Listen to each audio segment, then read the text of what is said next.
ఏంటమ్మా సాల్ట్ వేస్తున్నావు? ఏమైంది అత్తమ్మా? రోజు కూరలో ఉప్పు ఎక్కువైతుందేంటా అనుకుంటున్నా. నువ్వు ఇక్కడేస్తున్నావా? మేం సాల్ట్ వేసుకుంటాం అత్తమ్మా. మేమేసుకోమమ్మా, నాకు అసలే బీపీ ఉంది. అంతంత ఉప్పు వేస్తే పైకి పోవాలనా నేను? ఏంటత్తమ్మా అలా అంటారు? లేకపోతే అడగాలి కదా. అట్లా నీ ఇష్టం వచ్చినట్టు చేసుకుంటూ పోతే ఎలా? కొంచెమైనా బుద్ధి ఉండక్కర్లేదు? అయినా ఇలాంటి చిన్న చిన్న విషయాలు కూడా ఎవరైనా పట్టించుకుంటారా? అబ్బా ఇది ఒక్కటని కాదు, అన్నిట్లో వేలు పెట్టి ఏదో ఒకటి అంటూనే ఉంటుంది. ఏంటా కాళ్ళు పెట్టుకుని కూర్చోటం? మంచి కూర్చోలేవా? చేతికి గాజులు లేవు, నుదుటనా బొట్టు లేదు, తాళైన ఉంచావా? అది కూడా తీసేసావా? ప్రతిదీ ఫ్యాషన్ అయిపోయింది ఈ కాలం పిల్లలకి. ఎప్పుడు చూడు ఊరమ్మాయి అంటూనే ఉంటుంది. ఏ పెళ్లి చేసుకున్నప్పుడు తెలియదంట నేను ఊరమ్మాయినని?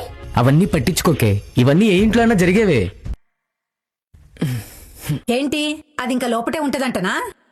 హెడ్ఏక్ అని చెప్పి పడుకుంది మా, వస్తలే వాష్రూమ్కి వెళ్ళింది. ఎప్పుడు చూడు హెడేక్ అని లోపటే ఉంటుంది. ఏ మనిషో ఏం 8 అవుతుంది, 9 కల్లా నేను తింటానని తెలిసి కూడా రాలేదు చూడు. వస్తలేమ్మా, బాలేక పడుకుంది. ముందుంటారా దానికి సపోర్ట్ చేయడానికి మాత్రం? ఏం తల్లి టైం అవ్వలేదా? వంటేం చెయ్యవా? కొంచెం హెడేక్ గా ఉంది అత్తయ్య. హెడ్ఏక్లు బాగొస్తాయమ్మా నీకు? మా ఏం అనకూడదారా నీ పెళ్ళాన్ని? సరే నువ్వు వెళ్ళే కానీ వంట చెయ్యి.